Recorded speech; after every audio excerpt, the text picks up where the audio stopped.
Minsan lang sa isang taon dumarating ang Kwaresma. Sa maraming lugar sa Pilipinas, ito ay ginugunita ng mga ilang araw o isang linggo.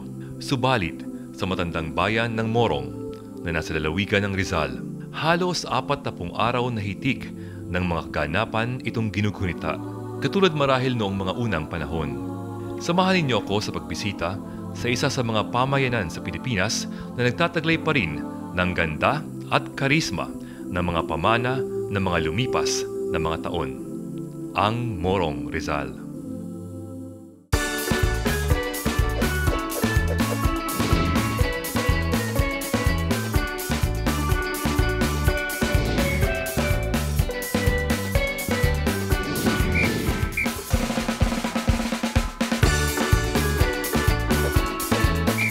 Tara, libutin natin ang Pilipinas.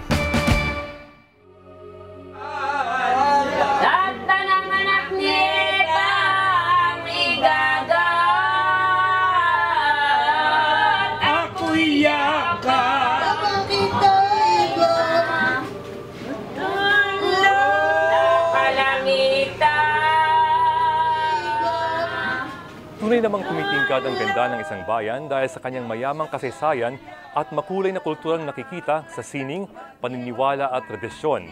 Sa bayan ng Morong, ang mga likang sining na kadalasang nakatali sa paggunita sa mayamang paniniwala at tradisyon, lalo na tuwing mahal na araw na ilan sa mahalagang araw sa kalendaryong Pilipino ay buhay na buhay pa rin at mataimtim pa rin isinasagawa. Ang mga tao sa Morong ay sila ay mga very religious at sila ay mga tahimik.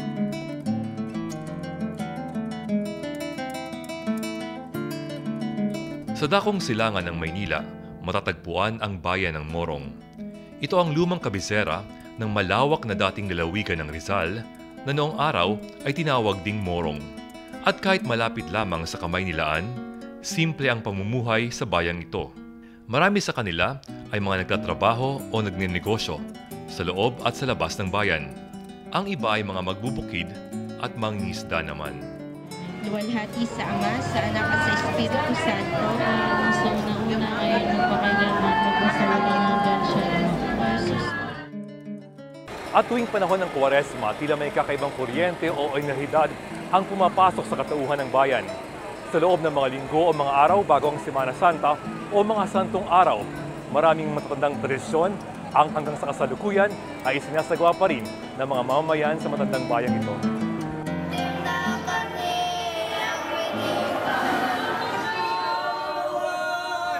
Nagsisimula sa araw pa lamang ng Miyerkules de Abo o Ash Wednesday, maririnig na ang mga tinig na parang nananaghoy na kinakanta ang pasyon ni Jesus. Ang pabasa ay kinagisnang tradisyon sa maraming katolikong lugar sa Pilipinas tuwing mahal na araw. Sa Morong, makaririnig na ng pabasa sa Miyerkules ng Abo. Hudyat na ito ng pagsisimula ng 40 araw ng pagninilay na panahon ng Kwaresma. Ang pabasa ay ang pagsasalaysay ng buhay, pagpapakasakit at muling pagkabuhay ni Jesucristo sa paraan ng pag-awit.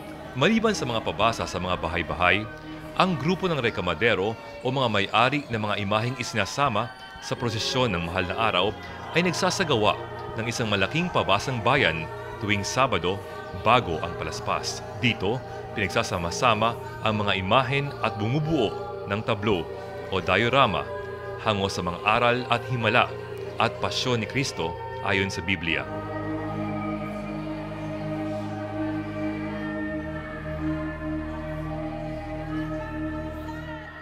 So ang Pabasang Bayan nagsimula siya year 1998. Ito ay ginawa na isip ng rekamadero o yung grupo na magsasanto.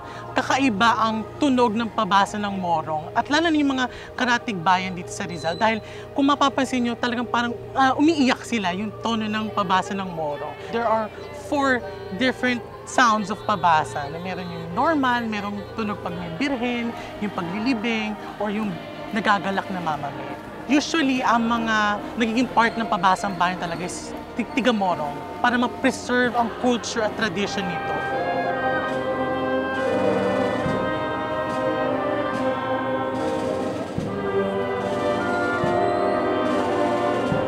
Sa bahagi ng pasyon na tumutukoy sa pagkamatay at paglilibing kay Jesus, Ang lungkot ay nanunuot sa puso, lalo na't may kasaliw itong musiko.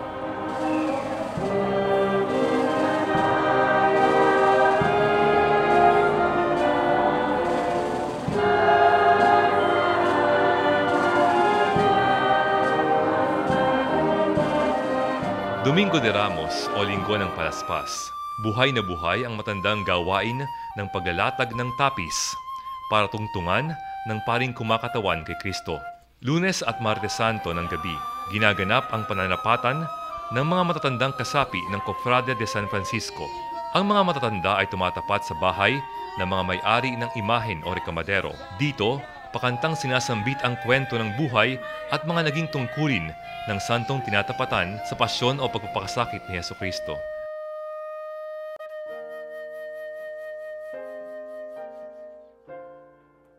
Miyerkules Santo, ginagawa ang malaking prosesyon sa bayan. Umaga pa lamang, abala na ang mga nag-aalaga ng mga imahen ng mga santong isinasama sa mga prosesyon ng mahal na araw. Inaayos ang andas at pinapalamutian ng mga bulaklak. Binibihisan ang mga imahen para sa prosesyon. Ang pag-aayos at pagbibihis ay matagal at kadalasan ay sama-samang ginagawa ng buong pamilya at pati na rin ng mga kapitbahay o kaibigan. Ang aming pong santo ay si Santa Juana na asawa ni Kusa.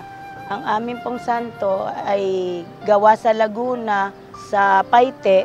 Ang kahoy niya ay batikuli. Inaagahan namin ang pagbili ng damit, at least 4 na terno. Taon-taon po yon. Mahigit 100 taon ng pag-aari ng pamilya Castillo ang imahe ni Santa Maria Cleofas. Ayon sa Biblia, si Maria ang asawa ni Cleofas ay tiyahin ni Jesus at isa sa 3 Maria na nasa paanan ng krus noong ito ay ipinako at namatay. Siya rin ay isa sa 3 babaeng bumisita sa libingan nito noong mag-uumaga ng Domingo de Pascua o Linggo ng Pagkabuhay. Ayon sa mga may-ari, mapaghimala ang imahen. Yung ako ay may gustong bilhin para sa kanya. Minsan wala akong dalang pera. Ngayon, pag wala akong dala, saka ako nakabibili ng magandang tela para sa kanya. Yun parang reward niya na parang gumagaan ang takbo ng buhay mo.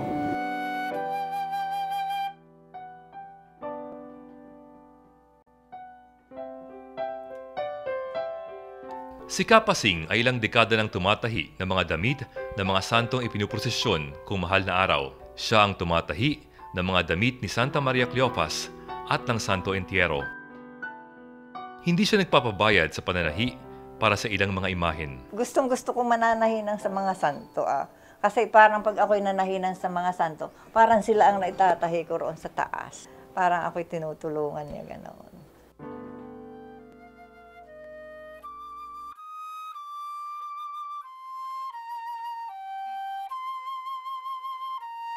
Sa dami ng mga santong kasama at sa dami rin ng mga taong sumasama rito, mahaba at matagal ang prosesyon ng Miyerkules Santo. Inaabangan dito ang pagsasadula ng pagtatagpo ni Jesus at ng kanyang ina. Santa Maria, Ina ng Diyos, panalangin po kami ng kasalanan, ngayon po kami mamamatay lahat kasama sa Espiritu Santo. At ang pagpapahid ni Veronica sa mukha ni Jesus. Luwalhati sa Ama, sa Anak at sa Espiritu Santo, ngayon sa una, ngayon mo pa kailanman mo sa walang hanggan siya. O Jesus, upang hindi na itong malapitan ni naman. At ang magkukundi, Panginoon, dahil kayo'y kanyang pinagsabihan. Matapos ang prosesyon, ang mga tao ay nagtutungo sa Town Plaza para naman manood ng senakulo. 3 yugto sa 3 santong araw. Ang pagkatanghal nito ay nagtatapos sa gabi ng Biyernes Santo kung saan ipinapakita ang pagpapakasakit, pagkamatay at muling pagkabuhay ni Jesus. Bali po yung grupo po namin, nagsimula po siya bilang Morong Cultural Task Force noong October 22, 1989 pa po yun. Ito po kasing mga sa generation po natin ngayon, medyo nalilimutan na po kasi ng mga kabataan kung ano po ba ang naging buhay ni Jesus. So naging panata na po namin sa grupo namin na ipaalala po sa ating mga bagong generation kung ano po ba talaga ang ang naging paghihirap at ang pagsagip sa ating mga kasalanan ni Jesus.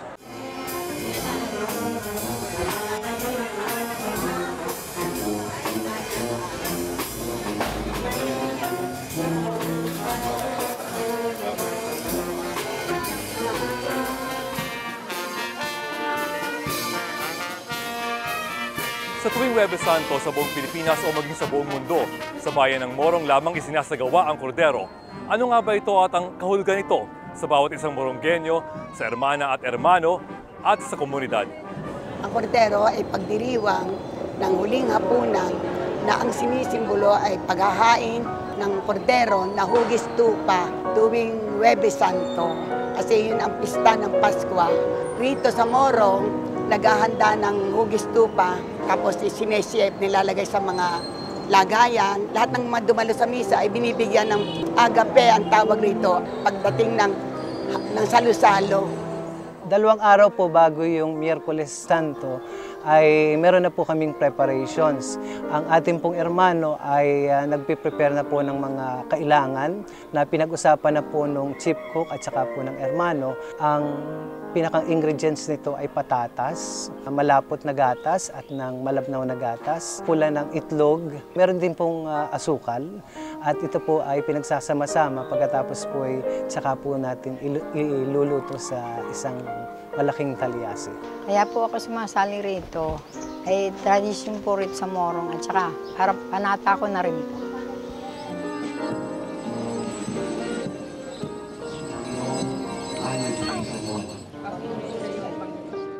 From 1931, kinaugalian na ng mga tao. Kaya yung mga pamilya ng mga nauna, in-embrace na nila as a tradition. Dinadayo ito ng mga kung saan bayan para makita itong tradition ng kordero. It started, I think, as a religious tradition, and then it evolved as a community and a cultural tradition. So it became part of the heart and soul of the community. Kaya nang ako'y matanong, o sige, naku, malaking honor. Isa rin itong prosesyong ginagawa tuwing Huwebes Santo. Ito ay isinasakay sa isang papag na ginayakan at pagkatapos ay pinuprosesyon patungo sa simbahan. Doon, ito ay binabasbasa ng pari sa isang seremonyang animoy pag-aalay ayon sa lumang tipan ng Biblia. Sa bagong tipan, ito raw ay sumisimbolo ng pag-aalay ni Kristo ng kanyang buhay para iligtas mula sa kasalanan ang sanlibutan.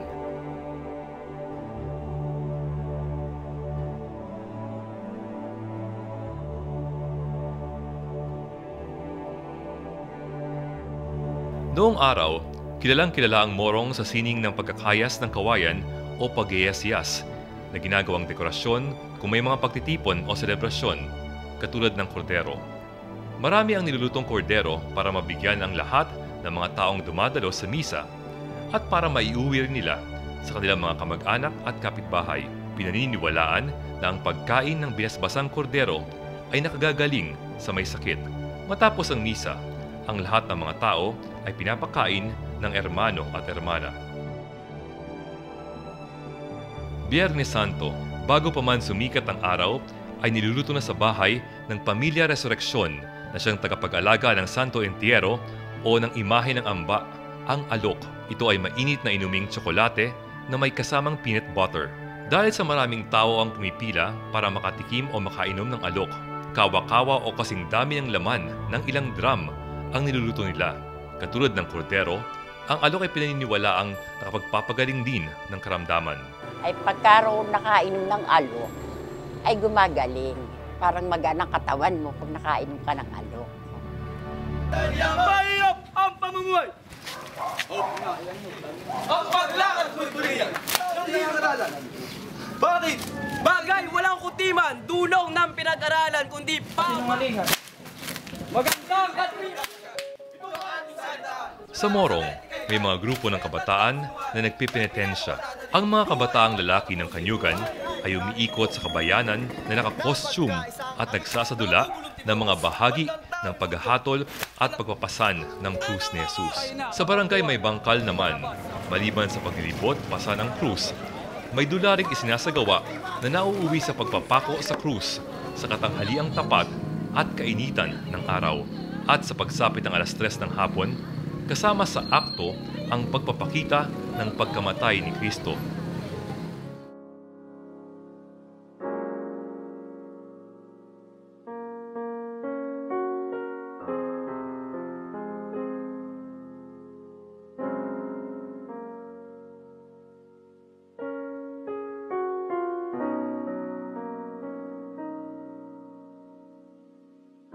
Ang prosesyon ng Biyernes Santo ay prosesyon ng paglilibing kay Jesus. Nakadamit pang luksa ang mga santo. Ilang santo na lamang ang kasama sa prosesyon pero dagsa ang mga taong sumasama. Ang imahe ng Santo Entierro o kung tawagin sa Morong ay amba ay pinapasan ng hindi bababa sa 30 katao. Sabi ng matatanda, kung Biyernes Santo, nagpapabisa ng anting-anting ang mga may-ari nito. Sinusubukan daw nila ang bisa sa pamamagitan ng pagpapatigil sa amba sa tapat kung saan nila inilagay ang anting-anting.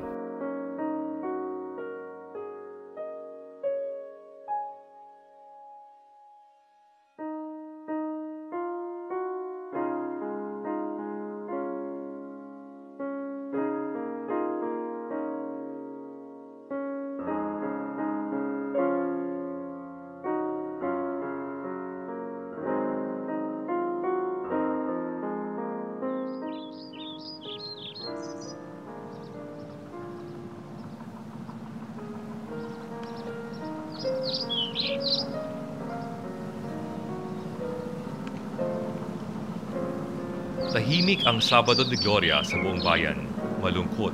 At di tulad ng mga nagdaang mga araw, walang gaanong gawain. Marahil, nagpapahinga na ang mga taga-Morong mula sa araw-araw na mga aktibidades.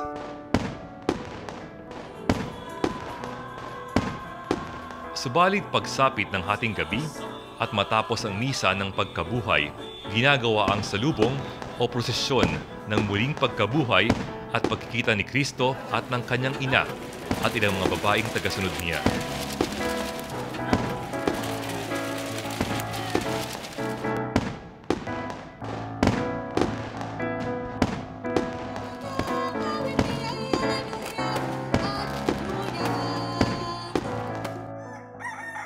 Sa pagbubukang liwayway ng Domingo de Pascua o Linggo ng Muling Pagkabuhay, nagtatapos na ang mga prosesyon, mga kaugnay na gawain at ang Kwaresma sa Morong. Hudyat na rin ng pagbabalik sa normal ng buhay ng mga taga rito.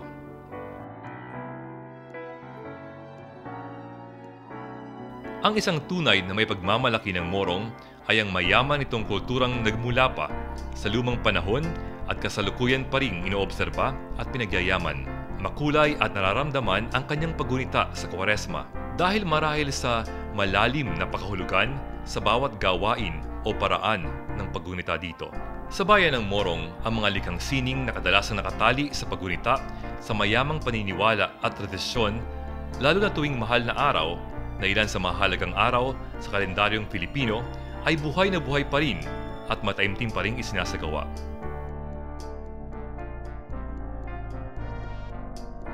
Ang pagbisita sa Morong ay pagtuklase sa mayamang kasaysayan, malalim at makulay na kultura at bangkahusay ng mga tao sa iba't ibang larangan.